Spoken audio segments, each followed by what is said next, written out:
नमस्कार, आप देख रहे हैं लोकतंत्र और मैं हूं आपके साथ नेहा दुबे। लोकतंत्र में आज हम बात करेंगे हाथरस की हकीकत की। हम बात करेंगे हाथरस की बेटी के साथ क्या हुआ था। हम बात करेंगे हाथरस मामले में कौन सच बोल रहा है और कौन झूठ। पीड़ित परिवार की बात पर यकीन किया जाए या फिर पुलिस की थ्योरी पर। पीड़ित परिवार और आरोपियों के बीच हुई बातचीत की कॉल डिटेल्स में क्या है। क्या परिवार के साथ आरोपी हाल के दिनों तक बात किया करते थे? क्या पीड़ित परिवार और आरोपी के पहले से संबंध थे? क्या सच में पीड़ित परिवार को गांव में रहने पर जान का खतरा है? जब पुलिस का पहरा लगा है तो फिर परिवार को परेशानी अब क्यों हो रही है? परिवार को जब सुरक्षा मिली है तो आखिर परिवार परेशान क्यों है? हाईकोर्ट में पुलिस का पहरा लगा हटाने की अपील करना कई सवाल अपने आप में खड़े कर रहा है। क्यों सीसीटीवी की निगरानी हटाने की मांग हो रही है? परिवार को सीबीआई जांच से इनकार क्यों किया जा रहा है? और ऐसे में क्या पुलिस की कार्रवाई सही दिशा में काम कर रही है या फिर नहीं? किसके दावे में कितना दम है? क्या है हाथरस की हकीकत? हाथरस पीड़िता के साथ क्या हुआ था और कब सामने आएगी हाथरस की हकीकत? आखिर हाथरस कांड में कौन सच बोल रहा है, कौन झूठ? इसकी आज हम पड़ताल करेंगे, लेकिन उससे पहले आपको दिखाते हैं ये रिपोर्ट।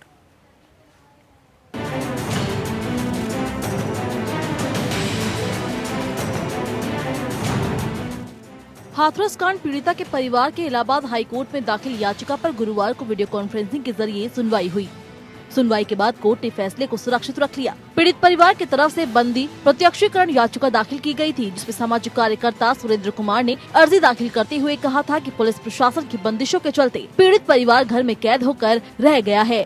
लोगों से मिलने जुलने की पूरी छूट दी जानी चाहिए और अपनी बात खुलकर रखे जाने की मांग की गई थी। अर्जी में कहा गया था कि बंदिशों के चलते तमाम लोग मिलने नहीं आ पा रहे हैं। परिवार किसी से खुलकर अपनी बात नहीं कह पा रहा है। साथ ही सरकारी अमले पर आरोप है कि वो घर से बाहर नहीं निकलने दे रहे हैं। अर्जी में कहा गया है कि इंसाफ पाने के लिए पीड़ित परिवार से बंदिशें हटाना जरूरी है। देखो, ऐसा है कि सुरक्षित तो हैं, पर अब ये है देखो जो सब चीज का कहते हैं आदमी इतनी चीज सहन ना कर पावे। क्योंकि जिस माँ बाप की बेटी अगर आखिर के सामने से चली जाए और इतना बड़ा अत्याचार पूरी दुनिया के सामने, अगर उसको झुठलाया जाए, ठुकराया जाए, तो इससे बड़ी घटना काहे हो सकती है? योगी जी हो या मोदी जी हो, कम से कम इस चीज पे गौर तो करें। दरअसल उत्तर प्रदेश में हाथरस में पीड़िता के परिजन की सुरक्षा की मांग लगातार की जा रही थी। इसके बाद उत्तर प्रदेश सरकार ने इस मांग पर एक्शन लेते हुए परिवार के हर सदस्य की सुरक्षा के लिए खास इंतजाम किए हैं। इसके तहत पीड़िता के घर के बाहर सीसीटीवी कैमरे लगाए गए हैं। बाहर से आने वालों को सघन चेकिंग के बाद ही गांव में घुसने की अनुमति मिल रही है। इतना ही नहीं, पीड़िता के परिवार से मिलने वालों को मेटल डिटेक्टर से होकर गुजरना पड़ रहा है। पूरे गाँव को पुलिस छावनी में तब्दील कर दिया गया है। दंगा इनकी रग रग में बसा है। जाति के नाम पर लड़ा करके, शोषण करके, भ्रष्टाचार फैला करके दंगाइयों को कैसे लोग प्रश्रय देते हैं कि इन दंगा के सरपरस्तों से सावधान रहने की आवश्यकता है। इन विकास विरोधी चेहरों को बेनकाब करने की आवश्यकता है। कोई बाहरी व्यक्ति साजिश के तहत कुछ गड़बड़ी न कर दे, इसलिए ये सारे इंतजाम किए गए हैं। घर के हर सदस्य की सुरक्षा में 2-2 सिपाहियों को लगाया गया है। पीड़िता के गाँव के बाहरी लोगों के लिए खास नियम है, जैसे वो 4 पहिया और 2 पहिया वाहनों से गांव में दाखिल नहीं हो सकते। 5 से ज्यादा लोगों को एक साथ गांव में घुसने की अनुमति नहीं है। Bureau report. तो हाथरस कांड में एसआईटी ने अपनी जांच तेज कर दी है। पीड़िता के दाह संस्कार वाले दिन गांव के कौन कौन लोग घटनास्थल पर मौजूद थे, ये जानने के लिए एसआईटी ने पीड़ित के गांव के 40 लोगों को पूछताछ के लिए बुलाया है। वहीं पुलिस की जांच में एक वीडियो सामने आया है जो कि कई राज का पर्दाफाश कर सकता है। 20 सेकंड का ये वीडियो कथित गैंगरेप की घटना वाले दिन का ही बताया जा रहा है। 14 सितंबर को शूट हुआ ये वीडियो घटना के ठीक बाद का है, जिसमें खेत के इलाके में सामान फैला हुआ है, जो ये साबित करता है कि घटना के वक्त वहां पर कई लोग मौजूद थे। हाथरस गैंगरेप मामले में गठित एसआईटी ने 10 दिन की मोहलत मिलने के बाद अपनी जांच और तेज कर दी है। एसआईटी सबूतों को ढूंढने के लिए हर उससे बात कर रही है, जिससे उसे कुछ महत्वपूर्ण जानकारी मिलने की उम्मीद है। एसआईटी ने पीड़िता के गांव के 40 लोगों को पूछताछ के लिए बुलाया है। पीड़िता के दाह संस्कार वाले दिन गांव के कौन कौन लोग घटनास्थल पर मौजूद थे, उसको लेकर इन 40 लोगों से एसआईटी पूछताछ करेगी। इस बीच पुलिस की जांच में एक वीडियो सामने आया है जो कई राज का पर्दाफाश कर सकता है। 20 सेकंड का ये वीडियो कथित गैंगरेप की घटना वाले दिन का ही बताया जा रहा है। 14 सितंबर को शूट हुआ ये वीडियो घटना के ठीक बाद का है, जिसमें खेत के इलाके में सामान फैला हुआ है, जो ये साबित करता है कि घटना के वक्त वहाँ कई लोग मौजूद थे। आरोप है कि 14 सितंबर को ही पीड़िता के घर से कुछ दूरी में खेत के इलाके में गैंगरेप की घटना हुई थी। यूपी पुलिस का दावा है कि ये वीडियो उसी दिन का है। साथ ही ये भी कहा गया है कि जब घटना हुई तो पीड़िता की मां कुछ ही दूरी पर थी, ऐसे में उनके पास तक आवाज पहुंच सकती थी। वीडियो में पता लगता है कि वहां पर 4 हंसियां मिली है। इसके अलावा चप्पल और अन्य सामान मिला है, जो साबित करता है कि घटना के वक्त वहां पर कई लोग की मौजूदगी थी। अब इस वीडियो के सामने आने के बाद यूपी पुलिस का कहना है कि सबूत के तौर पर इसे सीबीआई को सौंपा जाएगा, ताकि घटना के बाद की स्थिति की जानकारी जांच एजेंसी को मिल सके।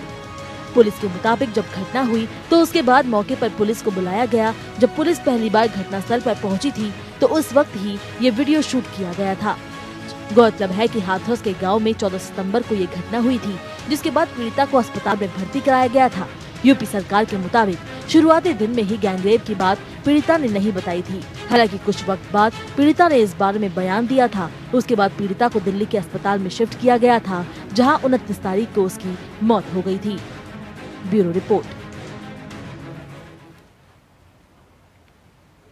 तो हाथरस कांड की आज बात होगी। दरअसल एसआईटी ने अपनी जांच तेज कर दी है और पीड़िता के दाह संस्कार वाले दिन आखिर गांव में कौन कौन था, इसके लिए भी जो 40 लोग हैं उनसे पूछताछ एसआईटी कर रही है। साथ में कई महत्वपूर्ण सुराग अब एसआईटी के हाथ में लगे हैं, जिसके आधार पर ये पूछताछ पूरी चलेगी, ये पूरी तफ्तीश चलेगी। दरअसल अब इस पूरे मामले की तह तक जाने की कोशिश की जा रही है, इस पूरे मामले के घर तक जाने की कोशिश की जा रही है कि आखिर कौन सच बोल रहा है, कौन झूठ बोल रहा है।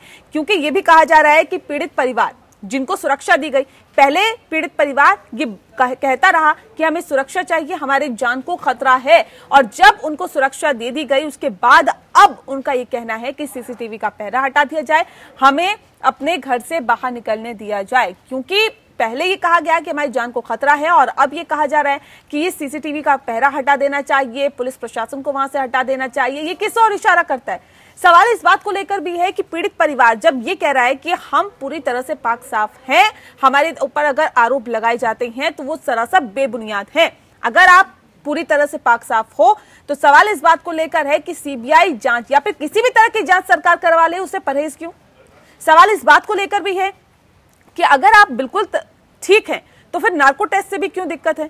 क्योंकि आरोपी पक्ष का भी ये कहना है कि आप किसी भी तरह का जांच करवा लीजिए, किसी भी तरह की आप जांच करवाइए, हमें किसी भी तरह की कोई आपत्ति नहीं है। तो फिर पीड़ित परिवार को क्यों ये आपत्ति है? इस पर भी आज हम तफसील से चर्चा करेंगे। दरअसल इस मसले की तह तक हम जाने की कोशिश करेंगे और जानने की कोशिश करेंगे कि आखिर सच कौन बोल रहा है और कौन झूठ बोल रहा है। इस वक्त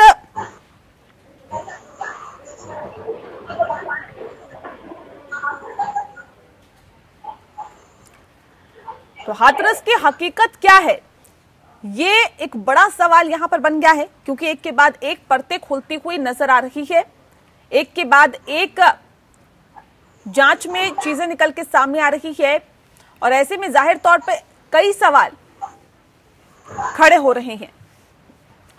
लोकतंत्र में आज हम बात करेंगे हाथरस की हकीकत की।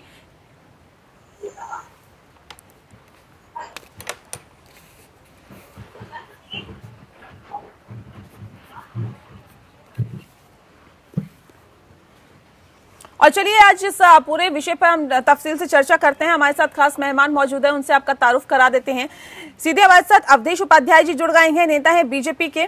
सचिन रावत जी हमारे साथ जुड़े हैं, प्रवक्ता हैं कांग्रेस के। विनय सिंह जी हमारे साथ जुड़ गए हैं, सपा के नेता हैं। काशिफ अब्बास रिजवी जी हमारे साथ जुड़े हैं, पीड़ित परिवार की तरफ से इन्होंने PIL दाखिल की थी, उनसे भी जानेंगे क्या कुछ इसमें था। और सावित्री चौधरी जी हमारे साथ जुड़ गई हैं, सामाजिक कार्यकर्ता हैं। सावित्री जी आपका स्वागत है और आप सभी का बहुत बहुत स्वागत है हमारे इस खास कार्यक्रम में। सबसे पहला सवाल मेरा अवधेश उपाध्याय जी आपसे है कि बार बार इस तरह के क्योंकि आरोप लगाए जा रहे हैं कि अफवाह फैलाने की कोशिश की जा रही थी, दंगे कराने की कोशिश की जा रही थी और दंगे कराने के साथ साथ पूरे हाथरस को सुलगाने की कोशिश की जा रही थी। सर, इस तरह के आरोप क्यों? देखिए ये वही लोग है देश को सीए के ऊपर भड़काया, ये कहा था कि देश में मुस्लिम की जो है नागरिकता खत्म हो गई, देश की जनता को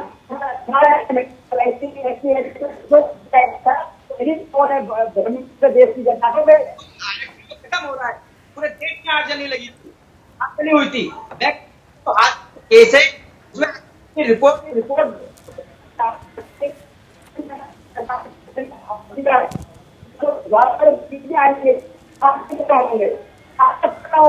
कोई दोषी होगा और जो बेकसूर होगा जी, ये राजस्थान और महाराष्ट्र या दोषियों को भुगताने की जाती है। ये उत्तर प्रदेश सरकार, इसकी जनता क्या भारत सरकार है, ये राजस्थान देने के लिए प्रतिबद्ध है। जी, जाहिर तौर पे यहाँ सवाल कई खड़े हो रहे हैं, सवाल का जवाब तमाम जो गेस्ट हैं उनसे हम लेंगे, लेकिन सचिन रावत जी सवाल इस बात को लेकर है, कांग्रेस पर भी सवाल खड़े हो रहे हैं कि दंगे भड़काने के आरोप लग रहे हैं। सचिन रावत के पास भी हम चलेंगे, लेकिन विनय सिंह जी सवाल इस बात को लेकर है कि इस तरह के आरोप क्यों लग रहे हैं, क्या वजह इसके पीछे मानते हैं आप? जी देखिए, भारतीय जनता पार्टी इसको नहीं लगता कि उत्तर प्रदेश के अंदर हमारी बहन बेटियां सुरक्षित नहीं है। अभी आप देखी होंगी कि बाराबंकी में भी सुना होगा आपने कि एक बच्ची का शव मिला, उसको जला दिया गया और वो उसके खिलाफ जबकि FIR लाश था उसकी गुरु का। ये लोग हाथरस में कतई नहीं चाहते हैं कि उसको न्याय मिले, क्योंकि माननीय मुख्यमंत्री जी पहले दिन से ही आपने देखा जिस तरीके से इस पूरे मामले की लीपापोती करने की का प्रयास भारतीय जनता पार्टी कर रही है। 3-3 दिन तक पूरे गांव को दुर्ग बना करके किसी भी मीडिया को नहीं जाने देना, और उसके बाद अभी आपको पता चला होगा कि उसके हाथरस में पीड़ित परिवार ने एक याचिका दायर की थी कि हमको किसी अपने परिजनों से मिलने नहीं दिया जा रहा। अभी भी उनके घर पर 8-8 लोग सुरक्षा कर्मी तैनात है, ठीक अच्छी बात है, लेकिन उनको मीडिया को छोड़ करके और किसी से आखिर किया क्या जा रहा है? ठीक है, याचिका दाखिल की थी, काशिफ अब्बास रिजवी जी हमारे साथ जुड़े हुए हैं। काशिफ जी, याचिका दाखिल की गई है, इस याचिका में क्या कुछ मेंशन है, हमें तफसील से बताएं। ठीक है सर। बेटी बचाओ बेटी पढ़ाओ, लेकिन आज महिलाओं के लिए सबसे दिक्कत का कारण भारतीय जनता पार्टी उत्तर प्रदेश के अंदर। विनय जी लौटूंगी मैं आपके पास सर। ठीक है, काशिफ जी। जी मैम नमस्कार। जी काशिफ जी, सवाल इस बात को लेकर है, याचिका आपने पीड़ित परिवार की तरफ से दाखिल की है, क्या कुछ इस याचिका में है? जी हाँ, ये पीड़ित परिवार की बच्चे है, इसमें उनके माता पिता और उनके दोनों और उनकी भाभी की वो और ये है पिटिशन है जाहिर लीगल डिटेंशन के। तो परिवार ने पब्लिक अथॉरिटी पे जो उनकी पर्सनल और जो उनकी और जो पूरी तरह से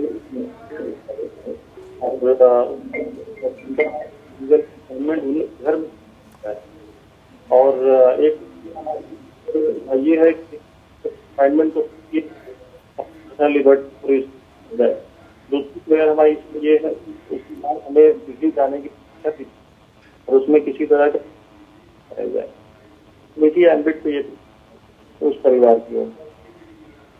जी चलिए, आपकी आवाज हम तक ठीक से नहीं पहुंच पा रही काशिफ, एक बार फिर से आपसे हम संपर्क साधने की कोशिश करते हैं, लेकिन वाकई जाहिर तौर पे इस पूरे मसले में सच तक जानने की जरूरत है, सच तक पहुंचने की जरूरत है।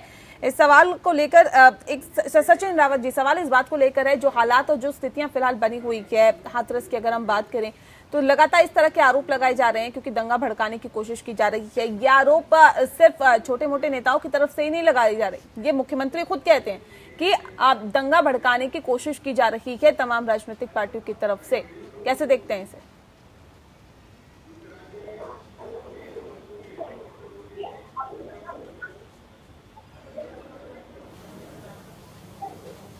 सचिन जी, आवाज मिल पा रही है आपको?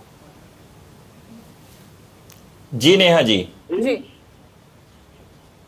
सर कैसे देखते हैं इसे? ये जो पूरा मामला है, ये कहा जा रहा है कि दंगा भड़काने का आरोप लग रहा है तमाम राजनीतिक पार्टियों पर, खासतौर पर कांग्रेस पर भी।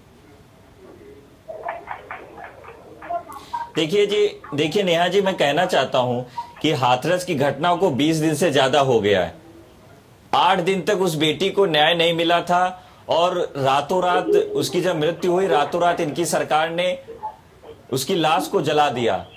मतलब जीते जी जिस बेटी को सम्मान और सुरक्षा दे नहीं सकी भारतीय जनता पार्टी, और जब बेटी की मौत हो गई, इनकी निरंकुश पुलिस ने और डीएम की मिलीभगत से उस बेटी का अंतिम संस्कार में परिवार से मिलने नहीं दिया। सियासत कौन कर रहा है, ये सवाल है मेरा। उससे पहले क्या हुआ, उससे बाद में क्या हुआ, ये सवाल मेरा है, मैं पूछ लूंगी। लेकिन सवाल इस बात को लेकर है सचिन जी कि ये जो चिता पर सियासत करने वाली बात है, और बात इस बात पर भी हो रही है कि दंगे भड़काने का आरोप लग रहा है, ये तमाम राजनीतिक पार्टियों पर लग रहा है, कांग्रेस भी उनमें से एक है, क्यों?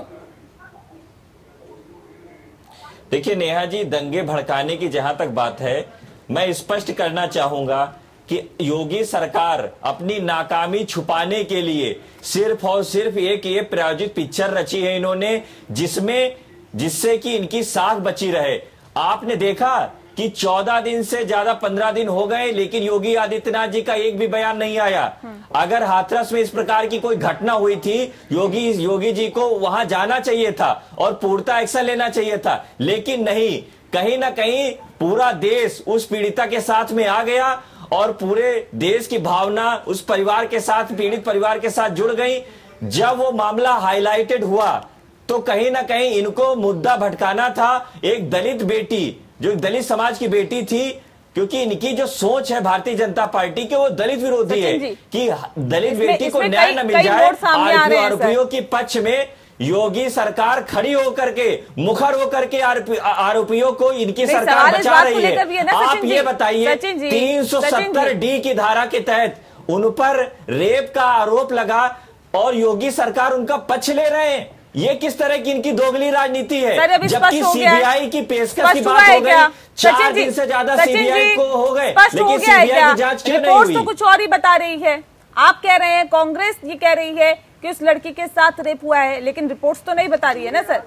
सवाल जी देखिए, मैं वही बता रहा हूं कि प्रशांत कुमार जी का जो एडीजे लॉ एंड ऑर्डर है, वो कह रहे हैं कि रेप नहीं हुआ, जबकि पीड़िता ने खुद बताया कि रेप हुआ और 4 मुजरिम वहां पे थे। और मैं कहना चाहता हूं कि पहले पुलिस ने क्यों एफआईआर लिखी 370D की और उनकी गिरफ्तारी हुई, तो कम से कम एसआईटी की जांच ये लोग कर रहे थे, लेकिन पीड़ित परिवार को न्याय की गुहार थी, उनको एसआईटी जांच पे विश्वास नहीं था। तब आदरणीय प्रियंका गांधी जी ने खुद कहा कि परिवार को न्याय की गुहार लगाई कमेटी बननी चाहिए। ठीक है सचिन जी, सवाल इस बात को लेकर है सावित्री जी कि पीड़ित परिवार ने न्याय की गुहार लगाई थी। न्याय दिलाने के लिए अब सरकार अगर सीबीआई जांच की सिफारिश करती है या फिर ये कहती है कि नार्को टेस्ट हो, तो इसमें क्या लगता है कि मना करना चाहिए पीड़ित परिवार को?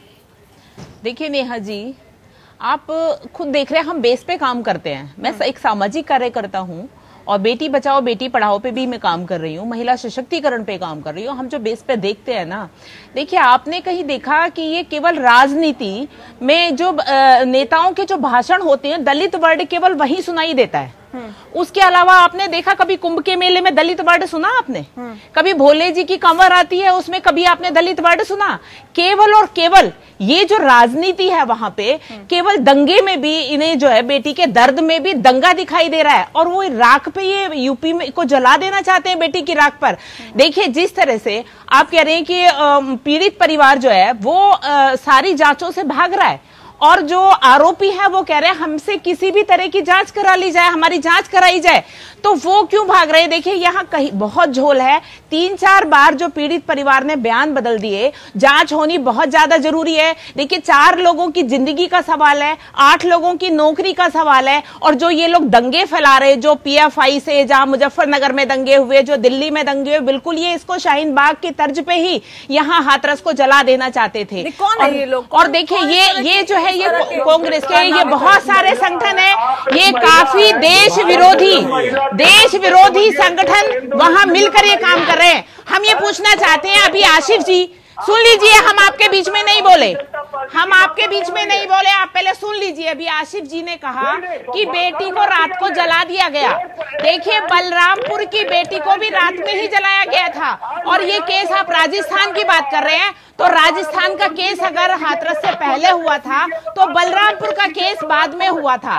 उस पर अगर राहुल जी आपके, प्रियंका जी आपकी हाथरस आ सकती है। देखिए, पहले इनको शांत कराइए। नहीं, जाहिर तौर पर देखिए, इसमें राजनीति नहीं करनी चाहिए। आप अगर वो हाथरस गए, इस मसले पे हम ये जानते हैं वाकई वो बेटियों को न्याय दिलाना चाहते हैं, तो वो अपनी गाड़ी को राजस्थान भी घुमा देते, अपनी गाड़ी को बलरामपुर भी घुमा देते, अपनी गाड़ी को आजमगढ़ भी घुमा देते, अपनी गाड़ी को बुलंदशहर भी घुमा देते। सवाल कई खड़े हो रहे हैं। सवाल इस बात को लेकर भी है कि आखिर जो कॉल डिटेल सामने आई है उसके अंदर भी ये तय हो रहा है कि जाहिर तौर पे कई मर्तबा, यानी कि पिछले 5 महीनों में तकरीबन 104 बार से ज्यादा बातचीत हो चुकी है हाथरस की बेटी के साथ क्या हुआ। इससे सच से पर्दा हटाने की हम कोशिश कर रहे हैं। खास मेहमान हमारे साथ लगातार मौजूद है काशिफ अब्बास जी, क्योंकि आपकी आवाज हम तक ठीक से नहीं पहुंच पा रही थी। सर, एक बार मैं फिर से आपसे जानना चाहती हूँ कि याचिका क्यों की दायर की गई है पीड़ित परिवार की तरफ से इलाहाबाद हाईकोर्ट में? क्या कुछ खास रहा इसके अंदर, क्या कुछ और क्यों ये याचिका दायर की गई, तफसील से बताएं। कॉर्पस पिटीशन पीड़ित परिवार की ओर से फाइल की, जिसमें पीड़िता के माता पिता अन्य लोग इसमें सम्मिलित हुए हैं। और जाहिर है कि लॉफुल या इलीगल डिटेंशन तभी फाइल की जाती है। तो परिवार ने ये स्टेट नोटिस का एलर्ट किया है कि उनकी इलीगल डिटेंशन किया गया है। उनका जो राइट टू फ्री मूवमेंट है, हमें आपको फायदे है और कॉन्स्टिट्यूशनल मैंडेट है, उसके तहत गारंटीड है, उसको इन्वेट किया गया। इसी फंडामेंटल गति को रिस्टोर कराने के लिए अनलॉफुल डिटेंशन है, यही अपने कंफाइन कर दिया गया है। वो से किसी से मिल नहीं सकते, उसको किया जाए तो अलाउ किया जाए कि उनके केवल उसके मिल सकते हैं। तो इसको खत्म करने के लिए अब पर्सनल लिबर्टी को आज न्यायालय में अपनी पिटीशन फाइल की, तो नंबर 1 लीगल डिटेंशन को खत्म। ठीक है, एक पिटीशन बलरामपुर पे नहीं डालनी चाहिए। ठीक है सावित्री जी, ठीक है सर, मैं लौटूंगी आपके पास। काशिफ जी, मैं आऊंगी आपके पास एक बार फिर से, जिस बात का जिक्र अभी काशिफ जी कर रहे हैं। ठीक है, एक सवाल इस बात को लेकर सावित्री जी कि पहले ये कहा गया कि हमारी जान को खतरा है, हमें प्रोटेक्शन दी जाए, हमें सुरक्षा दी जाए। आज ये कहा जा रहा है कि जो सीसीटीवी है वो हटा दिया जाए, जो पहरे हैं वो हटा दिए जाए। ये क्यों? नहीं, उसमें ऐसा क्या खेल खेला जाएगा? कुछ नया खेल खेलने के लिए उसको हटवाया जा रहा है। पहले तो आप मांग कर रहे हैं सुरक्षा की। देखिए, जो पीड़ित परिवार है, पीड़ित परिवार के उन 4 लड़कों ने लेटर लिखा है और कहा है कि हम इसमें बिल्कुल निर्दोष हैं, हमने कुछ नहीं किया है। उसकी माँ ने खुद बोला है कि हमने बुला के तो हमने पानी पिलाया है उस लड़की को। भाई बोल रहा है कि मैं वहां पे था ही नहीं। और वो संदीप बोल रही है, संदीप भाई का भी नाम है और संदीप उस आरोपी का भी नाम है। विनय जी, तो देखिए, जब विनय बोल रहे हैं सावित्री जी किसी पार्टी से ताल्लुक नहीं रखती हैं, सामाजिक कार्यकर्ता है। आप दूध का दूध, पानी का पानी आप करिए ना, आप पार्टी से मत जुड़िए सर। आप महिला हैं, कायदे की बात करें। अगर महिला एक डंडा लेके सबको मारेगी तो उसका मतलब ये नहीं होता कि हम किसी को भी सूली पे चढ़ा दें। महिला है तो महिला को भी महिला की तरह ही रहना होगा ना। हम किसी भी तरीके से, उस लड़की ने अगर नाम लिया है तो उस लड़की ने संदीप नाम लिया है ना। और उन्होंने, आरोपियों ने खुद कहा है कि उसकी माँ और भाई। देखिए, हम आपके बीच में नहीं बोले, हम आपके बीच में नहीं बोल रहे, तो आप सुन लीजिए पहले। ठीक है, आप सुन लीजिए। सचिन जी, आरोपी बोल रहे हैं कि माँ और भाई ने ही उस लड़की को मारा है क्योंकि उसकी दोस्ती थी। उस लड़के ने साफ कहा है हमारी दोस्ती थी। ये तो जांच का विषय है। चश्मदीद गवाह है, वो भी बोल रहे हैं। ये तो जांच का विषय है, जांच का विषय है, वो भी ठीक है। नहीं, ऐसे नहीं, एक एक करके बीच में बोलते हैं ऐसे। ठीक है विनय जी, ठीक है। सचिन जी, सवाल इस बात को लेकर है कि कई कांग्रेस के नेताओं का वीडियो भी सामने आया सर, जिसमें कहा गया है कि दंगे भड़का देते हम तो पूरा षड्यंत्र रच दे, हमें फंडिंग की जरूरत है। ये बताइए ऑपरेशन में, ये बताइए दंगे भड़काने की साजिश नहीं थी इस तरह से कांग्रेस के नेताओं को, वो भी बड़े पद के नेताओं को, क्या ये शोभा देता है? या अगर ये आरोप कांग्रेस पे लग रहे हैं तो क्या ये वीडियो उस बात की तस्दीक नहीं करते? नहीं, वो वीडियो भी गलत है, इसका मतलब सब कुछ गलत है। लड़की की जो मरने से पहले वीडियो बनी थी। सचिन जी, सचिन जी आवाज मिल पा रही है आपको?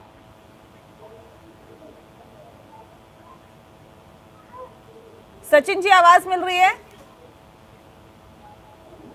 जी आवाज मिल रही, ब्रेक करके आ रही आवाज आपकी। सचिन जी, सवाल इस बात को लेकर है कि जो वीडियो कांग्रेस के नेताओं के जारी हुए हैं या जो वायरल हो रहे हैं या फिर जो निकल के सामने आए हैं, चाहे स्ट्रिंग ऑपरेशंस के जरिए ही हो, लेकिन उसमें उस वीडियो में कांग्रेस के नेता साफ कहते हुए दिखाई दे रहे हैं कि वो दंगे भड़का देंगे। दंगे भड़काने के लिए उन्हें महारत हासिल है, उन्हें सिर्फ फंडिंग की जरूरत है। इस तरह की जो वीडियो सामने आ रही हैं, ये क्या उस बात की तस्दीक नहीं करते जो आरोप कांग्रेस पे लग रहे हैं? नहीं, वो तो सब झूठ है। देखिए नेहा जी, मैं स्पष्ट करना चाहूंगा पहली बात में कि ऐसे कोई अगर नेता का बयान कांग्रेस नेता के तौर पे जोड़ा जा रहा है तो मैं उनका बयान को निराधार बताता हूं, मैं निंदा करता हूं। और ऐसे लोगों पे कांग्रेस पार्टी तुरंत एक्शन लेगी और उनको एक्शन लेकर के पार्टी के बाहर।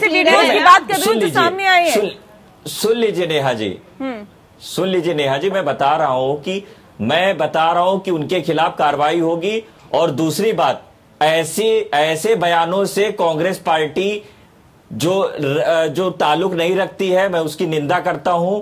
और मैं दूसरी बात एक और बताना चाहूंगा कि आज यूपी सरकार के पास सब कुछ सारी एजेंसियां हैं। अगर कोई फंडिंग हो रही थी, इस्लामिक फंडिंग हो रही थी बाहर से, तो इनकी ईडी कहां थी? ईडी कहां सो रही थी? मैं कहना चाहता हूं कि जबकि एजेंसी मैं बता रहा हूं नेहा जी कि अगर कोई बाहर से फंडिंग हो रही थी, मैं बता रहा हूं कि बाहर से अगर फंडिंग हो रही थी, ईडी ने अभी तक कोई प्रेस कॉन्फ्रेंस नहीं की है।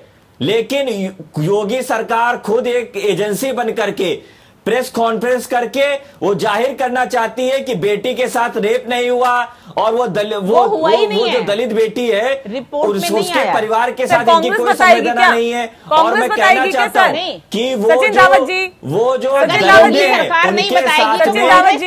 साथ में योगी सरकार खड़े हैं। योगी सरकार लगातार जो दोषी है उनको बचाने की कोशिश कर रही है। आप ये बताइए, आपके पास सारी एजेंसियां, अब तक कितने लोगों को जेल भेजा? सर, एजेंसी से जांच करवाने के लिए बात हो रही है। सवाल इस बात को लेकर है ना सचिन, एक सेकंड नहीं, आप सुनना नहीं चाह रहे ना, एक सेकंड। सचिन जी, अगर जांच में पीड़ित परिवार ही दोषी पाया जाता है तो क्या कांग्रेस का रिएक्शन होगा सर?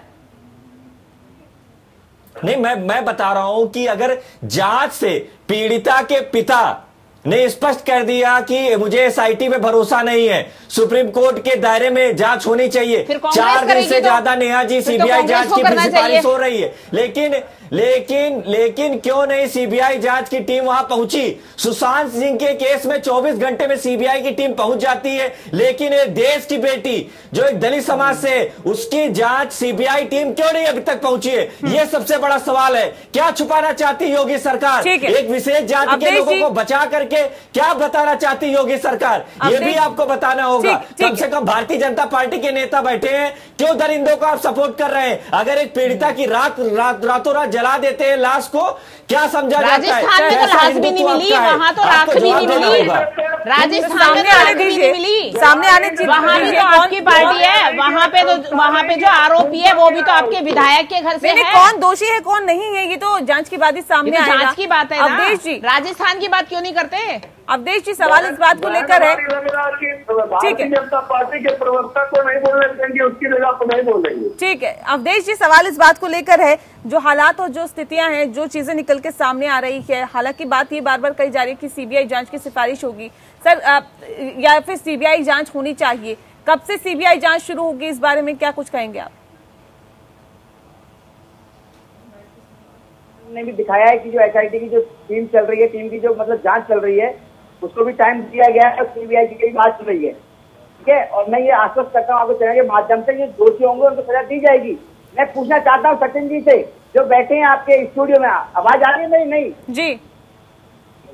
तो मैं सचिन रावत जी से पूछना चाहता हूँ, जो भी बंगाल में 2 दिन पहले जो एक मर्डर हुआ है, उसमें कितने लोग पकड़े गए हैं? महाराष्ट्र में खुलेआम संतों की हत्या हो रही है, कितने लोगों पर कार्रवाई हुई?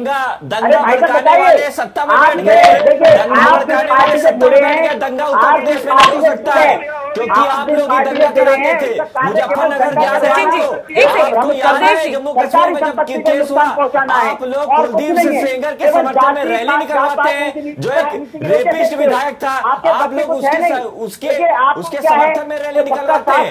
आप लोग जो मॉब लिंचिंग करते हैं उनको माला पहनवा करके उनका स्वागत करते हैं। आप लोग ऐसी पार्टी से ताल्लुक रखते हैं जिनके नेता लगातार मॉब लिंचिंग के मामलों में जो दोषी थे उनको माला पहना करके स्वागत करते हैं। अरे शर्म नहीं होती है कि आप लोगों को? आप लोग क्यों सचिन जी आपको याद रखना चाहिए उत्तर प्रदेश में अब इस तरह के मामले सामने आ रहे हैं सर, जहाँ पे आपकी सरकार है राजस्थान में वो पहले नंबर पर है रेप के मामले में। तो सवाल इस बात को लेकर है ना कि जब आपकी सरकार बेहतर काम कर रही है, सुरक्षा दे रही है, तो इस तरह के मामले क्यों सामने आ रहे हैं? चीजें निकल के सामने आ रही है हाथरस मामले में, क्योंकि हाथरस कांड के बाद अब तफ्तीश लगातार हो रही है, एसआईटी इस पूरे मामले की तफ्तीश कर रही है, लेकिन इस बीच सच्चाई से पर्दा उठ रहा है और ये धीमे धीमे जो पर्दा उठ रहा है जाहिर तौर पे कई राज सामने ला रहा है। खास मेहमान हमारे साथ मौजूद हैं। विनय सिंह, सवाल इस बात को लेकर है कि जो हालात फिलहाल बने हुए हैं सर, पहले लड़की के साथ जो भी मामला सामने आता है 8 दिन उस पूरे मामले में एफआईआर दर्ज करने में लग जाती हैं। एफआईआर दर्ज होती है, बयान दर्ज होता है, उसके बाद उसकी मौत हो जाती है। मौत के बाद जो भी चीजें निकल के सामने आती है उस पर सियासत करने के लिए तो आप भी पहुंच जाते हैं सर, लेकिन क्या नहीं लगता है कि जब 8 दिन मामला दर्ज नहीं होता तो भी विपक्षी पार्टियों का ये फर्ज बनता है कि अगर ऐसे मामले सामने आए तो वहां पर तुरंत जाके एफआईआर दर्ज करवाई जाए? तब नहीं जाते आप, क्योंकि तब सुर्खियां नहीं बटोरनी होती। देखिए नेहा जी, जब मामला प्रकाश में आया, जब संज्ञान में आया है, हमारी समाजवादी पार्टी के कार्यकर्ता अलीगढ़ से लेकर के पूरे उत्तर प्रदेश में लगातार सड़कों पर आंदोलन कर रहे हैं उस पीड़िता को न्याय दिलाने के लिए। हम लगातार नहीं सर, अपनी सरकार जब होती है तब क्यों नहीं आवाज उठाई जाती कि पीड़िता को इंसाफ मिले? तब तो बेकार की बयानबाजी आप लोग करते हैं। जी जी जी जी जी तब तो बोल देते हैं, बच्चे हैं, बच्चों से गलतियां हो जाती हैं। हुआ है कि कोई भी पीड़ित रहा हो और उसे इस तरीके के उसके साथ अत्याचार, देखिए जिस तरीके से यह पूरा वाकया हुआ है, हम तो यही कहेंगे कि भारतीय जनता पार्टी को इस चीज को स्वीकार करना चाहिए कि वो किस तरीके से पूरे मामले की लीपापोती करने में लगी हुई है। सर, जब इस मामले की तफ्तीश सीबीआई से कराने की बात हो रही है सर, इस मामले की तफ्तीश सीबीआई से कराने की बात हो रही है, एसआईटी इस पूरे मामले की जांच कर रही है, तो क्या लगता है कि इस पे राजनीति करने का कोई मौका आप पार्टी छोड़ रही है या समाजवादी पार्टी छोड़ रही है, या फिर इस पे राजनीति करनी चाहिए? क्या लगता है आपको?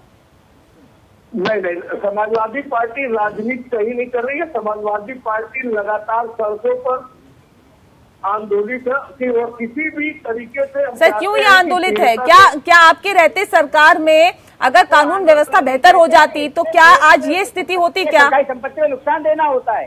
हमारी आंदोलन नहीं कहते। भारतीय जनता पार्टी के कार्यकर्ता सर, वो बयान याद दिला दूं, मुलायम सिंह यादव का क्या बयान था कि लड़कों से गलतियां हो जाती है।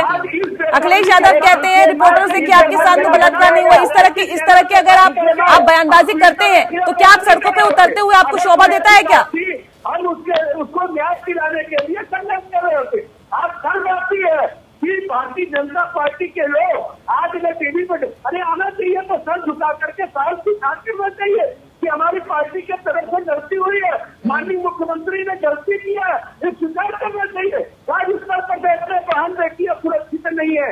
आप कहीं अभी आप 4 दिन के अंदर उठा करके देख लीजिए, बलरामपुर देख लीजिए, आप अभी बाराबंकी के बारे में पता नहीं देश होता है तो पीड़िता जिस तरीके से तेजाब से उसके ऊपर फेंका गया और उसके बाद उसकी हत्या। सर, जब आपकी सरकार थी तब इस तरह के मामले सामने आते थे तो क्या मुख्यमंत्री सर झुका के सामने आते थे क्या? या फिर अगर राजस्थान में इस तरह के मामले सामने आ रहे हैं तो कांग्रेस के नेता सर झुका के सामने आ रहे हैं क्या? 26 से 74% जो क्राइम है वो बहुत कम हुआ है, इस सरकार में कम हुआ है क्राइम। सरकारी आंकड़े देख लीजिए। आपकी सरकार दूध की धुली नहीं थी, आपकी सरकार में इससे भी ज्यादा हो रहा था। 10 मिनट के अंदर पहुंच जाएगी। और कौन सी थी? गांव में आप पूछ लीजिए, कहीं भी क्राइम होता था, अगर कोई परेशानी होती थी तो 10 मिनट के अंदर पुलिस पहुंचती थी। सर उस वक्त के जो आंकड़े सामने आए थे ना विनय जी, वो भी सभी के सामने है, ये आंकड़े छुपाए नहीं छुपते। अवधेश जी कुछ कहना चाह रहे, सुन लेते हैं अवधेश जी। देखिए मैं विनय जी अब आप चुप हो जाइए, मैं बोल रहा हूँ, ठीक है, मैं आपके बीच में बोला नहीं था। आपने कई चीजें कही कि मतलब योगी जी को सिर झुका के रहना चाहिए। मैं आपसे पूछना चाहता हूँ, आपके जो मुखिया है मुलायम सिंह यादव, सरकार ने पूछ लिया था कि बलात्कार के बारे में, अगले यादव ने साफ कहा था पत्रकार से कि आप तो नहीं हुआ, ऐसे ऐसे खेत वाले तो आप कैसी होगी, आपने नारी सम्मान कर सकते हो, आपने सरकार की भाजपा सीएम हुआ। ठीक है, ऐसे नहीं, एक एक करके अपनी बात रखिए सर, एक एक करके। सचिन जी नगर में सुनिए, जब मुलायम सिंह यादव की सरकार थी तो इफ्तार अंसारी ने अपने वहाँ पे मऊ में दंगा था, लेकिन 2 दिन दंगे में किसी को पकड़ा नहीं गया था, पुलिस के सामने दंगा हुआ था। मुलायम सिंह यादव सीएम थे ठीक है, उत्तर प्रदेश के, तब ठीक है। मैं सचिन जी के पास जाऊँ उससे पहले एक ग्रुप करते हैं सावित्री जी का। सावित्री जी सवाल इस बात को लेकर, अवधेश जी ऐसे नहीं, ऐसे नहीं सर, उत्तर प्रदेश जानता है ठीक है, कब विकास हुआ था, क्या हुआ था आपकी आज उत्तर प्रदेश विनय जी, अवधेश जी, ठीक है सर, लौटेंगे आपके पास। सावित्री जी सवाल इस बात को लेकर है क्योंकि जो हालात और जो स्थितियां फिलहाल बनी हुई है, इसके जो खबरें निकल के सामने आ रही है उसके मुताबिक फंडिंग की भी यहाँ पर बात की गई है कि कई ऐसी वेबसाइट जो कि रातों रात बनती है, रातों रात उसमें फंडिंग होती है और फंडिंग के बाद जब छापेमारी, क्योंकि जब सरकार को पता चलता है, IT विभाग को पता चलता है, IT सेल की जब छापेमारी होती है उसके बाद उन वेबसाइट्स को बंद कर दिया जाता है। तो सवाल इस बात को लेकर है कि क्या एक बड़े षड्यंत्र की कोशिश की जा रही थी क्या? बिल्कुल बिल्कुल, ये बहुत बड़े षड्यंत्र की तैयारी थी और ये जैसे दिल्ली में दंगे हुए उससे भी कहीं बढ़ के ये यूपी को सुलगाने की तैयारी थी। देखिए आपने स्टिंग ऑपरेशन नहीं देखा, आपके जो स्वराज जीवन है उन्होंने सारा कुछ बोला है और बाद में बोल रहे मैं तो सोच रहा था ये बाहर के दंगाई हैं इसलिए मैं सारी बातें बता रहा हूँ। अरे ये सारी बातें बताओगे आप? क्या सबकी समझ में नहीं आ रहा? क्या जनता पागल है क्या? ये लोग नहीं समझ रहे हैं कि ये सब क्या हो रहा है और कैसे कौन करवा रहा है, किसके इशारों पे हो रहा है? और ये आप सपा प्रवक्ता अभी बोल रहे थे कि इनकी योगी जी को सिर झुकाना चाहिए। आपने कितने सिर झुकाए हैं? आप देखिए आपकी सरकारों से कम 26 से 74% जो क्राइम है इस टाइम यूपी में बहुत कम हुआ है और योगी जी का डंडा चलता है, वो जीरो टॉलरेंस नीचे का काम कर रहे हैं। उनका डंडा चलता है और वो सुधार के रहेंगे। अगर उनका डंडा नहीं चलता ना तो जो दिल्ली में दंगे हुए हैं ना CA प्रोटेस्ट में, उससे कहीं बढ़ के यूपी को कभी का सुलगा दिया जाता। तो देखिए आप लोगों को शर्म आनी चाहिए। आप दर्द पे भी आप दंगे की बात कर रहे हैं, आप राख पे राजनीति कर रहे हैं। आप बेटी की बात कर रहे हैं। अगर वास्तव में आपको बेटी की चिंता होती तो आप इस तरह से धरने नहीं करते जैसे आप कर रहे हैं कि जब मीडिया आ जाए तो नारे लगा देना, जब वो आ जाए, पुलिस वाले आ जाए तो आप शोर मचा देना, झगड़ा कर देना, दंगा फैलाना आप, और उसके बाद कोल्ड ड्रिंक लेके बैठ जाना। आप इस तरह से न्याय दिलाने चले बेटी को, काशिफ बेटी को न्याय दिला रहे हैं। एक सेकंड, काशिफ जी सवाल इस बात को लेकर है क्योंकि पीड़ित परिवार का ये भी कहना है। ठीक है विनय जी, 4 मुजरिमों को बचाने के लिए किस तरह के 4 नहीं, एक को भी बचाया जाएगा। अगर निर्दोष होगा तो एक को भी बचाया जाएगा और दोषी को सजा मिलेगी। जिसने उस लड़की को मारा उसको सजा मिलेगी, 100% सजा मिलेगी। इसमें बहुत बड़ा झोल है सर। ठीक है, आपने सीडीआरसी देखी क्या? आपने ऑपरेशन नहीं देखा? 2 इधर से मरेंगे, 2 इधर से मरेंगे और एक बड़ा नेता मरेगा और दंगे को कोई रोक नहीं सकता।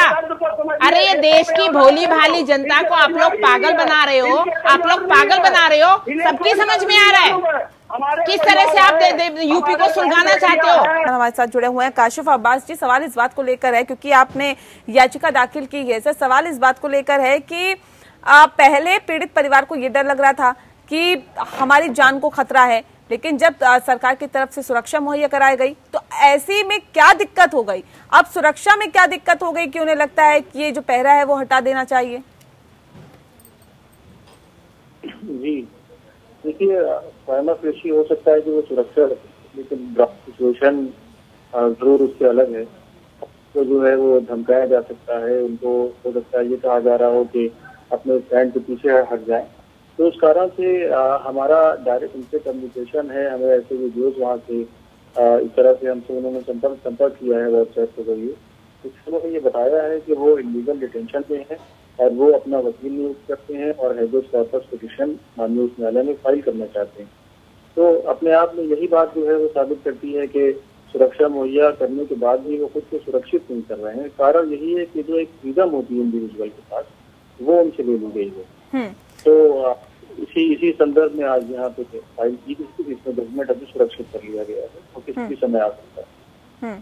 काशिफ जी, क्योंकि ये भी चीजें निकल के सामने आ रही है कि कॉल डिटेल्स जो आई हैं उसमें पिछले 5 महीने में तकरीबन 100 से ज्यादा बार पीड़िता का परिवार और आरोपी की बातचीत हुई है। ये कॉल डिटेल्स और या फिर जो एक वीडियो वायरल हो रहा है जिसके अंदर 4 हंसियां दिखाई दे रही हैं और ऐसे सबूत वहां पर देखे जा रहे हैं जिसके बिहाफ पे, जिसके आधार पर ये पता चल रहा है कि उस खेत में आसपास 4 लोग कम से कम मौजूद थे, ना सिर्फ 1-2 बल्कि 3-4 लोग मौजूद वहां पर थे। ऐसे सबूत भी निकल के सामने आ रही हैं, ऐसे वीडियो से पता चल रहा है। सर, इस तरह की जो एविडेंस सामने आ रही है ये किस ओर इशारा कर रहे हैं? नहीं, मैंने वो वीडियो प्रत्यक्ष तौर पर नहीं देखा है, लेकिन जहाँ तक पिटीशन में इंस्ट्रक्शन की बात है तो इंस्ट्रक्शन हमारे कंप्लीट है, उसका हमें व्हाट्सएप के द्वारा मैसेज मिला है तो ऐसी पिटीशन फाइल की जाए और अखिल भारतीय वाल्मीकि महापंचायत की ओर से ये पिटीशन फाइल की गई है। तो इसमें तो सिर्फ बार बार मैं इसी बात को बता रहा हूँ कि अनलॉफुल डिटेंशन ही सब्जेक्ट मैटर होता है और किसी बात पे जो है माइंड एप्लीकेशन ऑफ माइंड नहीं दिया जाता है। अब फिर आज एक कॉम्प्रिहेंसिव आर्गुमेंट हुआ है और उसके बाद जजमेंट को रिजर्व किया गया। ठीक है। एक सवाल इस बात को लेकर भी है सचिन रावत जी, जिस बात का जिक्र अभी सावित्री जी ब्रेक पे जाने से पहले कर रही थी कि जो वीडियो सामने आ रही हैं, जो चीजें निकल के सामने आ रही है, कांग्रेस नेताओं के वीडियो जो सामने आए हैं कई और इशारा कर रहे हैं, लेकिन इसके साथ ही अब कॉल डिटेल्स भी सामने आई हैं जिस बात का जिक्र अभी काशिफ अब्बास जी कर रहे थे। कॉल डिटेल सामने आई है जिसके अंदर ये भी तय हो रहा है कि आरोपी और पीड़ित पक्ष की तरफ से लगातार बात होती रही और ये बातचीत तब भी जारी रही जब पीड़िता हॉस्पिटल में थी। तो सवाल इस बात को लेकर है कि क्या नहीं लगता कि इसके अंदर कहीं दाल में कुछ काला नजर आ रहा है? देखिए नेहा जी, मैं बताना चाहूंगा स्पष्ट तौर पे कि योगी सरकार का फेल्यूर छुपाने के लिए पूरी कहानी रची गई है और जहां तक अगर कोई फंडिंग की बात थी, पीएफआई अगर कुछ ऐसा कृत्य कर रहा था तो एजेंसियां कहां सो रही थी? एजेंसियां पहले दिन से क्यों काम नहीं कर रही थी? कहीं ना कहीं अगर ऐसा मामला था, योगी आदित्यनाथ जी को उस बेटी को समुचित इलाज कराने के लिए एम्स में एडमिट कराना चाहिए था, एम्स में उस पीड़िता का इलाज कराना चाहिए था, लेकिन इनकी निरंकुश सरकार ने वो नहीं किया। और मैं कहना चाहता हूं आपके चैनल के माध्यम से, अगर कुछ नेताओं के ऐसे बयान आए हैं तो उनके खिलाफ भी कार्रवाई करनी चाहिए। इनके नेताओं के, इनके एक विधायक है सुरेंद्र सिंह का, उनका बयान इस तरह आया था, उन्होंने सीधे महिला विरोधी बयान दे दिया। और इनके रंजीत जी का बयान आया, उन्होंने महिला विरोधी बयान था। उन पर कार्रवाई कब करेगी? मुझे तो यही लग रहा है कि अगर दाल में कुछ काला है तो सीबीआई जांच क्यों नहीं अभी तक कर रही है? सीबीआई को परमिशन क्यों केंद्र सरकार ने अभी तक नहीं दी है? 10 दिन एसआईटी की जांच क्यों बढ़ाई गई? मैं तो यही कह रहा हूं कि सीबीआई अगर जांच कर देगी तो दूध का दूध पानी का पानी हो जाएगा, इनका चेहरा बेनकाब हो जाएगा, क्योंकि पीड़िता के परिवार के साथ में ये लोग है नहीं और दरिंदों को बचाने की कोशिश कर रहे हैं। इसी वजह से अभी तक जांच रोकी गई है सीबीआई की। अगर सीबीआई की पेशकश की तो अब तक जांच करवानी चाहिए थी सीबीआई के द्वारा, लेकिन इन लोगों के बस की है नहीं। ठीक है सचिन जी, सवाल ये भी तो निकल के सामने आ रहा है कि राहुल गांधी, प्रियंका गांधी वाड्रा चले जाते हैं वहां पर हाथरस में, क्या ये सिर्फ और सिर्फ सियासी हांडी चढ़ाने के लिए नहीं जाते? अगर इतना ही उन्हें बाकी फिर काट लेंगे, हाँ, इन्हें वाकई में अगर सिंपैथी है या इतनी संवेदनशीलता है उनके अंदर, तो तमाम जगह और रेप हो रही हैं, तमाम जगह और भी इस तरह के मामले निकल के सामने आ रहे हैं। न सिर्फ यूपी में बल्कि राजस्थान तो नंबर 1 पे है सर, वहाँ पे तो हर दूसरे दिन जाना चाहिए। मुख्यमंत्री जी ने कहा है नेहा जी कि अपनी 5 गुना रेप मैं बताना चाहूंगा नेहा जी, वहाँ की कोई बात नहीं करेगा। बलरामपुर में तो ये आरोपी का नाम लेना भी पसंद नहीं करेंगे। सावित्री एक सेकंड, सचिन जी सुन लीजिए, मैं बता रहा हूं कि राजस्थान की जहां तक 12 की घटना थी, उसके दूसरे दिन उनको गिरफ्तार करके और उनको 15 दिन के अंदर जो फास्ट ट्रैक कोर्ट होता है उसके अंदर उनको मुजरिमों को दोषी करके उनको जेल में डाल दिया गया। लेकिन 2019 में भी ऐसी घटना हुई थी, राहुल गांधी जी पहुंचे थे उस घटना में, लेकिन जिस तरह पीड़ित परिवार को हाथरस में डिटेन किया गया, मीडिया को डिटेन किया गया, उनके परिवार को लगातार ऐसे डीएम के द्वारा धमकियां दी जा रही थी। तभी तो आदरणीय श्री राहुल गांधी जी, प्रियंका गांधी जी दोनों लोग गए कि ये लोग एक पीड़ित परिवार की आवाज को दबाना चाहते थे। अगर मैं तो कहता हूं कि अगर 12 में अगर वहां पे अगर पीड़ित परिवार से मिलना चाहते लोग तो खुला छूट थी, आप आइए, हम तो सुरक्षा देकर के आपसे मिलवाते, हम आपकी तरीके डिटेन करने वाले सरकार नहीं है। लेकिन नेहा जी मैं बताना चाहूंगा कि देश में बलात्कार कहीं पे भी हो, सर ये हो क्यों रहा है, कहीं पे हो, देश पे कलंक है। इसके लिए आप राजस्थान आ जाइए, राजस्थान में पीड़ित परिवार से मिलिए। सर राजस्थान में सरकार आपकी है, कानून व्यवस्था को बेहतर क्यों नहीं करते? इस तरह के हालात क्यों बने हैं कि लोग जाए वहां पर और संवेदनशीलता अपनी दिखाए वहां पर? नहीं, मैंने पीड़ित परिवार की बात कही, मैं बता रहा हूं नेहा जी, नहीं ये बताइए ना किस तरह के हालात क्यों बनने दे रहे हैं? और मैं कहना चाहता हूं आपके चैनल के माध्यम से, महिला सुरक्षा के लिए सभी दलों को एकजुट होना पड़ेगा। एक ठोस कानून बनाने की जरूरत है कि अगर ऐसा कानून आ जाए कि 15 दिन में उस व्यक्ति को फांसी की सजा अगर है तो फांसी की सजा हो जाए।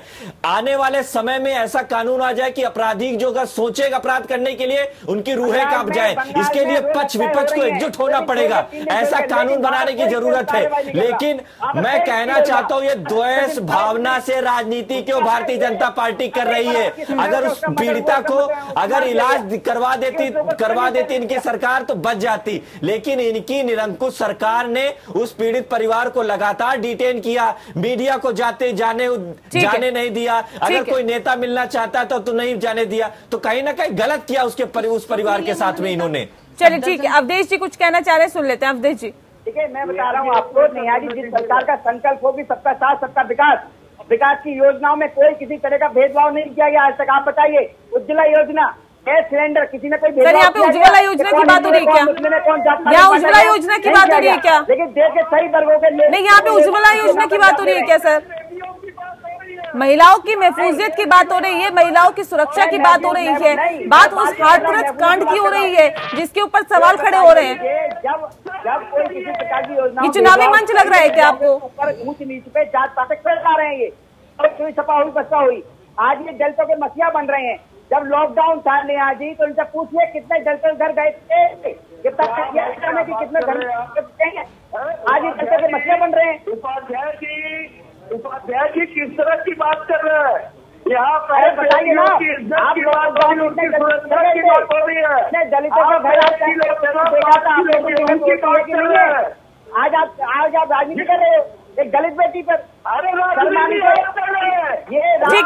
ठीक है, एक आखिरी सवाल, क्योंकि मैं कार्यक्रम के आखिरी पड़ाव में हूँ, एक आखिरी सवाल में सावित्री जी से है। सावित्री जी, सवाल इस बात को लेकर है, देखिए इस तरह का मसला होता है, राजनीति भी इस पर होती है, सियासी पार्टियों के नेता सियासी हांडी लेकर पहुंच जाते हैं वहां पर सियासत करने के लिए। लेकिन इस बीच सबसे अहम और बड़ा सवाल है, जिस बात का जिक्र भी सचिन रावत जी कर रहे थे, कि ऐसा एक कानून बनाने की जरूरत है जिससे कि इस तरह के मामले रुके। क्या वाकई आपको लगता है कि कानून बनाने से समस्या का समाधान हो जाएगा? देखिए नेहा जी, खैर कानून से समस्या का समाधान भी होता है, लेकिन आप देखिए हमारे देश में कितने कानून बने पड़े हैं और कितना इम्प्लीमेंट हो पा रहा है। हाँ।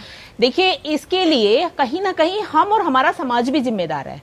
दूसरी चीज देखिए, शिक्षा के साथ साथ मैं यहाँ यही कहूंगी कि शिक्षा के साथ साथ बेटे और बेटियों को जो हमारी भारतीय संस्कृति और सभ्यता है उसकी भी हमें सीख देनी चाहिए, उसकी भी हमें सारा कुछ उन्हें सिखाना चाहिए। पढ़े लिखे तो बहुत लोग होते हैं, लेकिन उसके साथ साथ हमें कहीं कहते हैं ना, वो जो एक सब्जेक्ट होता था नैतिक शिक्षा, ये सारी इस तरह की भी हमें शिक्षा बच्चों को देनी चाहिए। और कहीं ना कहीं हमारे बच्चे, हमें घर में पता होता है कि हमारे बच्चे कहाँ चल रहे हैं, क्या कर रहे हैं, कैसी संगत में हमारे बच्चे पढ़ रहे हैं, तो इसकी जिम्मेदारी हमारे ऊपर भी होती है, हमारे समाज पे भी होती है। कहीं वो बाहर निकलते हैं तो अड़ोसी पड़ोसी को भी यहाँ पर जरूरत है। कानून बनाया जा सकता है, कानून को बदला जा सकता है, उसमें कुछ संशोधन किए जा सकते हैं, लेकिन सबसे ज्यादा जरूरी है अपनी मानसिकता को बदलना। मानसिकता को बदलिए, जितनी भी हमारी ये फिल्मी दुनिया आ रही है और चीजें भी बेहतर होंगी। बहुत शुक्रिया आप सभी मेहमानों का हमारे साथ इस खास चर्चा में शामिल होने के लिए। इसी के साथ लोकतंत्र में इतना ही। नमस्कार।